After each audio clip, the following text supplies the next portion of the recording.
Welcome to Faith and Politics, a show dedicated to discussing issues surrounding the intersection of church, state, and politics, and the examination of whether you're allowing your faith to shape your politics or are your politics starting to shape your faith.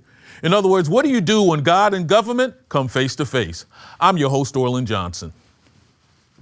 Let me introduce you to our roundtable of panelists for today. First, we have Mr. Andre Wong, who's the General Counsel of the Pacific Union Conference of the Seventh-day Adventist Church. We also have with us Ms. Jennifer Woods, who's also the General Counsel and Director of Public Affairs and Religious Liberty for the Lake Union Conference of the Seventh-day Adventist Church. We have with us Dr. Alan Martin, who's the Director of Public Affairs and Religious Liberty for the Northeastern Conference of the Seventh-day Adventist Church. And we have Dr. Wilmer Leon, who's a nationally syndicated columnist and a regular contributor to national and international television news programs and newspapers. Great being with you guys today. Looking forward to our conversation. You know, the role of chaplains in the United States is starting to take a little bit of a different turn. When many people think about chaplains, they start thinking about religious leadership, they start thinking about the military. But in some instances, we're now starting to see chaplains that are being used in public schools and Fortune 500 companies.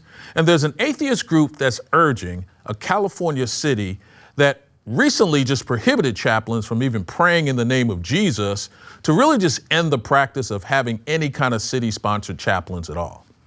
The Carlsbad City Council recently received a complaint letter from First Liberty Institute regarding telling two chaplains that they cannot pray in the name of Jesus, and in response, the institution decided, you know what, maybe we should just cut out chaplaincy altogether. There shouldn't be any reason why maybe quote-unquote public funds should be used as it relates to maybe what some would call a religious leadership or someone who's supposed to be involved in a secular activity or secular support services that has a religious connotation.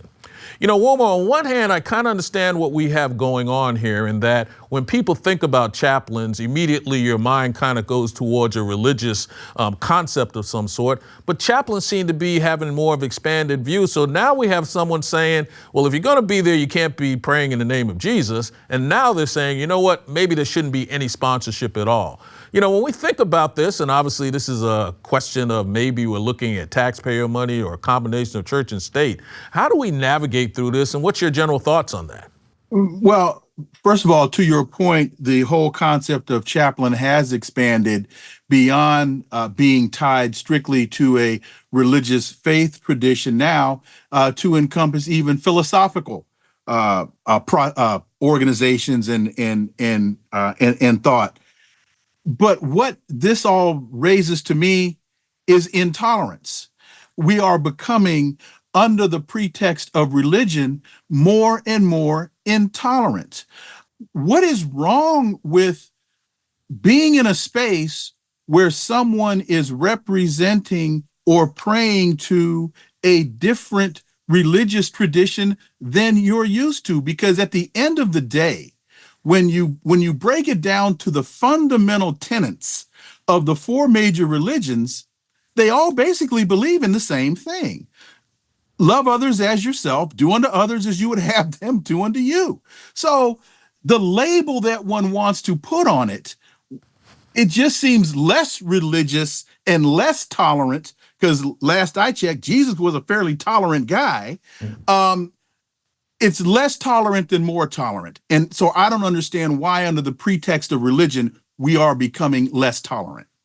You know, Dr. Martin, you're somebody who's actually been a man who's been in churches, but you've also been a chaplain. You know, in your role as a chaplain, how do you kind of see that we could possibly have some issues, because you've had to be in positions where you're representing and speaking to many people of many different religious sects, but now it looks like government funds being used to sponsor chaplains in schools and in other areas may be starting to get a little bit tricky. You may have seen both sides of this equation already.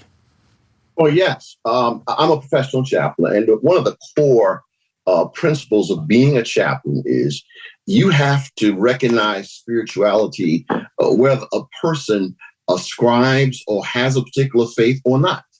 As a spiritual care provider in an institutional setting, a chaplain is a minister in an institution, so to speak. We serve people in hospitals and hospice care, military, and now even the corporate sector. And you're going to encounter people who may not necessarily practice a particular religion. But yet, our job as chaplains is to identify and to help that person connect with what is spiritual within them. That is the role of a chaplain, not just to, let's say, to put on somebody your religion, but to hear what is inside of them.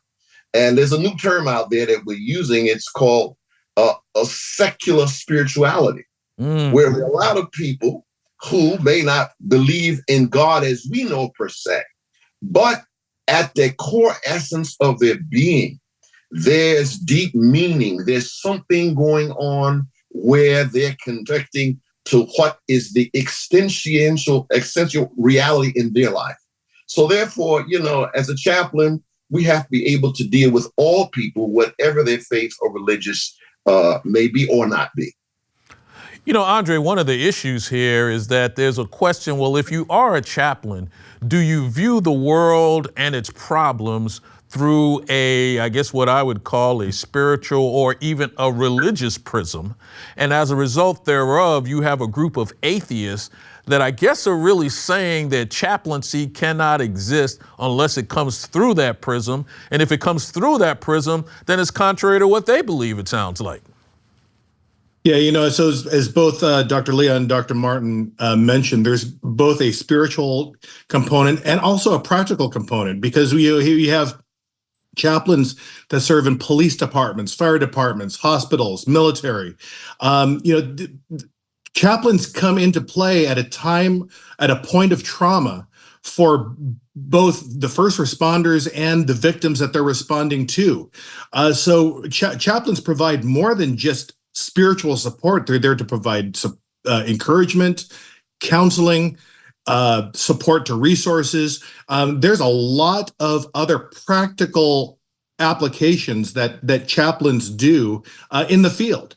And so I'll even mention the point Dr. Leon brought up about the intolerance.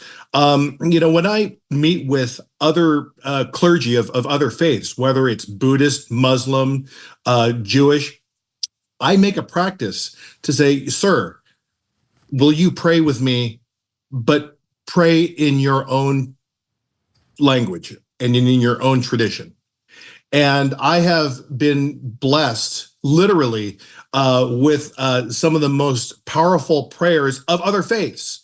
And so I think that that also is a component here, that we need to also be open and tolerant and sensitive as we are chaplains, either professionally or in our own right as Christians in the world.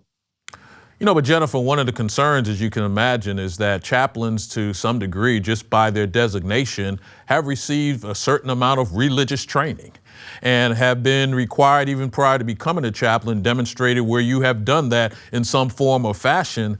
I guess the idea that a chaplain has all these skills, but why not focus more on finding somebody from a social work perspective? What is the special aspect of looking for that? Because maybe you could find something else that's just, less obtrusive and less offensive, maybe, to somebody who is an atheist that obviously doesn't want to see anything through that prism.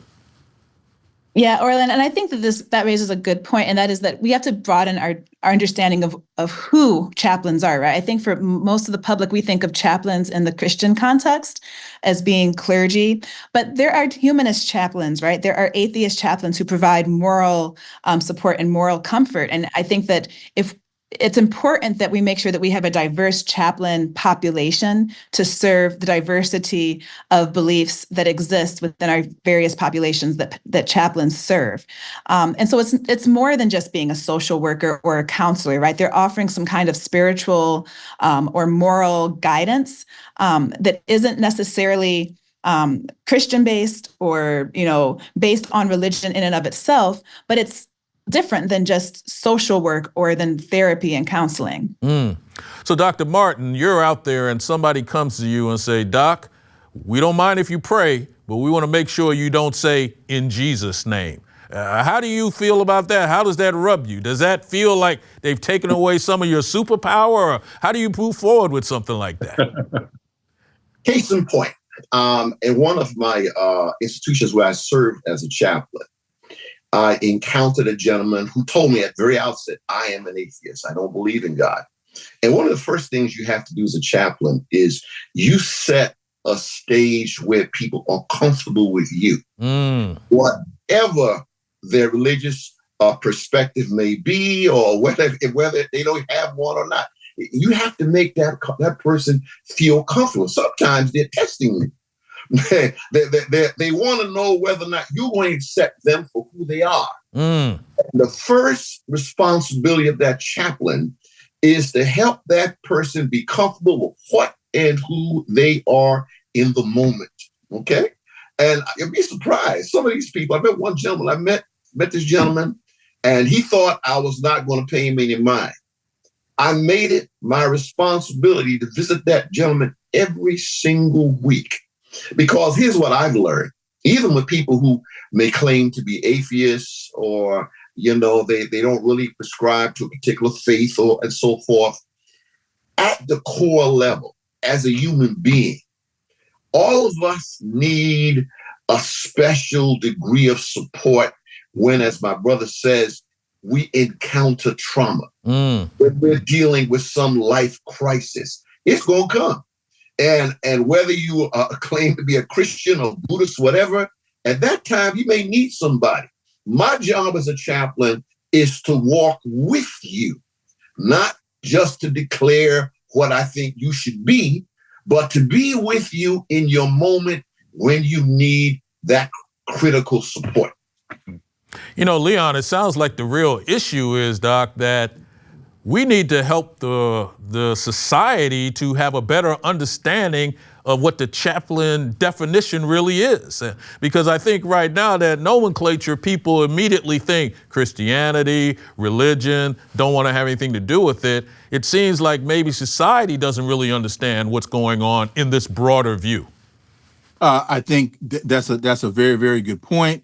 And with that, I go back to my original point is tolerance.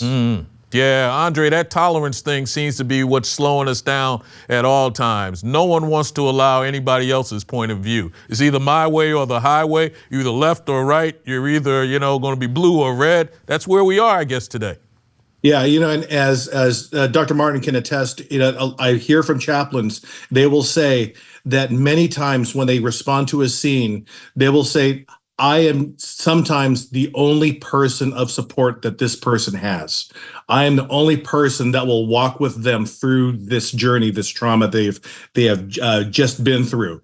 And so really, yes, I mean, the role is bigger than this idea of proselytizing. Well, because that's not what the role of a chaplain is. The chaplain does not proselytize. The chaplain is there to provide support. I'm going to let that be the last word, and hopefully we can get our society to understand that individuals want to do what they can to just be helpful and hopefully uplift their fellow man in their moment of crisis. There's a case that's called Morris versus West Hayden Estates, First Edition Homeowners Association. And in that particular case, the United States Court of Appeals for the Ninth Circuit, which is on the West Coast, reversed an Idaho judge's decision to overrule a jury's verdict in a dispute over a Christmas display between an Idaho couple and their homeowners association, and ended up granting them a trial. In this particular case, we have a partner at a law firm that is arguing the case in the Ninth Circuit, pretty much saying that we should allow individuals to have the type of displays that they want that actually coincide with their religious beliefs. We always thought that this would be something that you could do in your personal home or maybe outside your home, and that every family should have a right to celebrate Christmas season without any fear of retribution or any issues as to what's going on in their community. However, we have a homeowners association that now is putting in place restrictions as to what an individual can engage in as it relates to whether it's donations, whether it's charities, whether it's any type of like specific information or anything that you could put out in your lawns and other places that may be offensive to other people in the community. And as a result thereof, the HOA comes in and says, you know what, let's just block all the displays. Let's keep this quiet and take away the idea of you can move forward in this particular realm. You know, Jennifer, when I think about what's going on with these type of cases, you know, and I get it that not everybody is in favor of Christmas, but the idea of having to go to court to fight through a particular situation and then hopefully having an award, and in this case, a $75,000 award for damages because somebody's trying to stop you from putting up your Christmas display. Have we gone way too far here, or is this just the battle that we're always going to be in on a regular basis? You know, Orlin, when I look at this case, it makes me think that this is made to be a movie, right? You have this family, the Morrises, and, you know, there are variations of Christmas displays. But when I looked online to see their Christmas display, it looked like an over-the-top lights you could see probably for miles. And they're here saying that their religious rights are being infringed upon or they're being discriminated against because the Homeowners Association has certain rules in place. And for anyone who has been part of a homeowners association, they are able to dictate all sorts of things: what color you can paint your house, if you have to have a fence or not, how late you can have cars in front of your driveway. So, you know, on one hand, it's like, okay, well, you move into a community knowing that there are restrictions, and you know that your light display is going to fall outside of what those restrictions are. And I think it's a shame that this had to go to court. And it makes me wonder, at the end of the day, for this couple that is saying this is, you know, this is how they show their religious beliefs and their Christian faith. What is the end goal for this couple? You know, are they really trying to promote Christ in this, or are they just looking for a battle? Right. You know, you know, I have to agree. It's, you know, HOA's Gone Wild is, you know, can be a movie in itself. But, you know, yeah, I mean, really, we need to see this in the context of the facts. And, you know, this was, as Jennifer pointed out, this is not a nativity display that someone just put out on their front lawn. You know, this was an over-the-top spectacle, and yes, homeowners associations, as much as they, in my opinion, overreach in a lot of areas, you know, do have the right and control. You know, you have your CC&Rs when you move into a neighborhood. You know, your covenants and restrictions on what you can and can't do in your property. And, you know, again, I mean, was this something that was in an earnest expression of religious faith, or you know, a gaudy display of the holidays with, you know, lights, music, and flashing and all that? And so I think we need to look at this in the totality and context of the facts. It is on private property, on their own home in Idaho, but then again, you know, you are subject to your CC&Rs of your neighborhood and your homeowners association. So, yeah, so yeah, I agree with Jennifer on this one with the looking at the facts. Well, you know, Wilmer, what seems to be a little bit tricky here is it seems like the moment someone has to push up against maybe a rule or regulation they're not comfortable with, the first thing they try to do is say, well, this is about my religious beliefs. You know, it's almost getting to a point where your religious beliefs is turning into this sword to combat anyone that wants to come down a road where maybe they're looking for something just a little bit more drawn back. You know, this is not a nativity scene. This is lights that look like, you know, you're at a new movie premiere that's coming out, but they're saying, no, we need it that bright because, you know, we love the Lord. I mean, where's this going to take us when this is all said and done? It's going to take us further down into the abyss of insanity. When I was in law school, I can't remember the name of the case, but there was a case about public displays of nativity scenes and whether or not taxpayer dollars could be used to pay for nativity scenes in public space. And I think the court finally held that Christmas was not a religious holiday. It was a public holiday. And therefore, taxpayer dollars could be used. Here's the distinction I want to draw. What's the difference between Santa Claus and a a holiday display in your house with Santa Claus versus a nativity scene. Because as far as I know, Santa wasn't referenced in the Bible.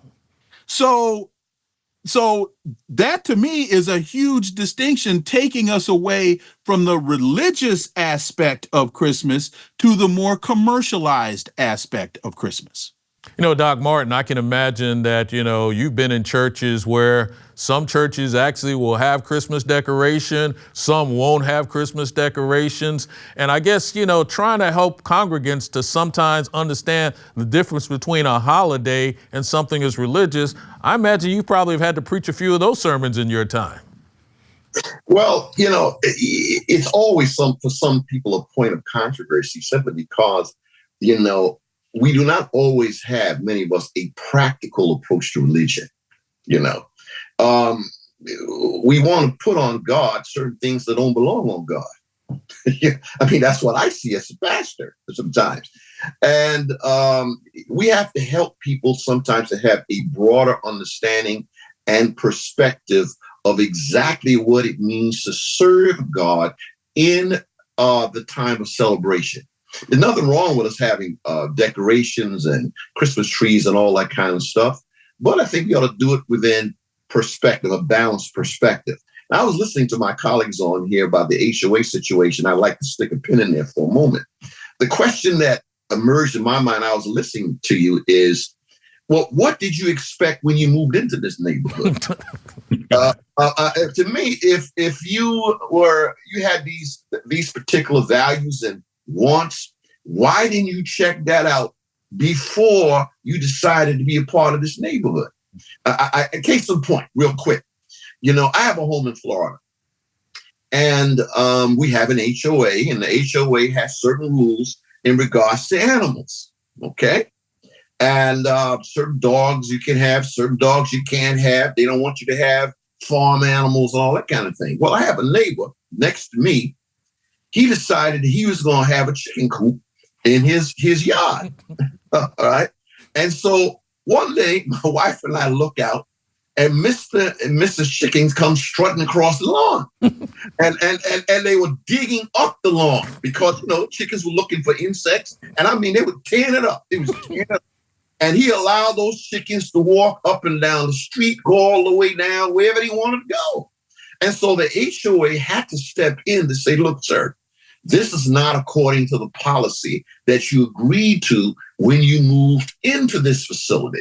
Okay. So that's the question I have with this. You know, if you're going to move into an area, okay, at least you should check out what the rules and the policies are, and then to clarify what you want to do and whether or not your belief system will conform to the area in which you live. You know, Jennifer, I found something really interesting about this case, and I looked at it and I couldn't believe the jury was in deliberation for 15 days in order to come to this decision. And when you start thinking about the fact that we are having, you know, cases come into court that remind you of, you know, the movie Vacation and things of that nature, and a jury is sequestered for 15 days, you know, the use of resources to kind of deal with certain things, it just seems to be just outrageous. Yeah. And, you know, another troubling thing about this case is that there are individuals and there are religious practices where they have religious displays, right? And we want to protect people's rights to display their, you know, to make religious displays. And a case like this, where it's so over the top, I think it weakens, it's a disservice to those, especially from minority faiths or from unknown faith traditions that might have displays that may come into question from homeowners associations or other groups in the future. A case like this weakens those rights down the road. And, you know, who knows what the jury was deliberating about over that whole time? Maybe it was, is this really a religious conviction? Is it not? But we have to be careful, I think, you know, as individuals, that we are protecting all people's rights of religious freedom by not making spurious claims or exaggerated claims that really aren't religious in nature just so that we can win. You know, Leon, I think, Doc, when I look at the idea that religious organizations are not actually on the best footing as far as the public is concerned, that trying to be more judicious in what we claim to be, quote unquote, a religious belief that needs to be protected is something that we've got to really focus on even more, because the more you cry wolf, the more it ends up lessening what your powers may be down the road, because people won't take you seriously anymore. Oh, you're absolutely right about that. And that point really gets to, I think, one of the fundamental elements of this program. What is controlling your politics? Are your politics controlling your religion, or is your religion controlling your politics? And Andre, I think before this is all said and done, we're going to start finding courts that are going to determine how sincere you are in your religion. I mean, it's bad enough that some politician may do this, but now I might have judges trying to tell me if I'm being serious about my religion or not. And this seems to open the door to those type of situations. Yeah, and it's a dangerous portal to open. And the point that knowing the neighborhood in which you're moving into is so that's so spot on. Because I live here in Portland, Oregon, and we had a guy move into our neighborhood who's a big Los Angeles Lakers fan, and he put up Lakers stuff all over his yard. The HOA actually tried to shut that down, but to no avail. Well, no disparaging remarks to Lakers stuff, but if that was in my neighborhood, I'd probably call the HOA as well. But, but the reality is I think we who are engaged in assisting those in a religious context should help them to understand that be vigilant in how you come forward with these points of view, because one day it could come back to bite you. Hey, Wilmer, tell me something I don't know. Did you know that that 8 years after Emmett Till was passed, on the same day, Dr. King delivered his "I Have a Dream" speech, and that both of those events occurred as we are taping this? I know this is not going to appear on the same day, but I thought that those were two incredibly significant issues that needed to be recognized. Dr. Martin, tell me something I don't know. Hakeem Jeffries may hopefully be our new Speaker of the House. If all goes well, we'd love to see him there. I believe he's an individual that has the potential to create a consensus in the House between both sides of the aisle in a bipartisan way. And I'm hoping that he gets there, because we need that in Washington right now with all the divisiveness that's in our nation. Wow, that's a hope and maybe even also a dream. Andre, tell me something I don't know. According to the National Association of Parliamentarians, the #1 organization that hires private parliamentarians to help facilitate their meetings, Homeowners Association. Not surprised. Jennifer, tell me something I don't know. Sure. Since we were just talking about Christmas decorations, did you know that Thomas Edison invented the first Christmas lights in 1880, and they were used to decorate the White House in 1894? Wow. Appreciate all that conversation. I'm going to tell my wife no Christmas decorations for my religious purposes. But thanks a lot for being here with us. Hope you enjoyed our conversation. But just remember, if it's about God and government, it's faith and politics. See you next time.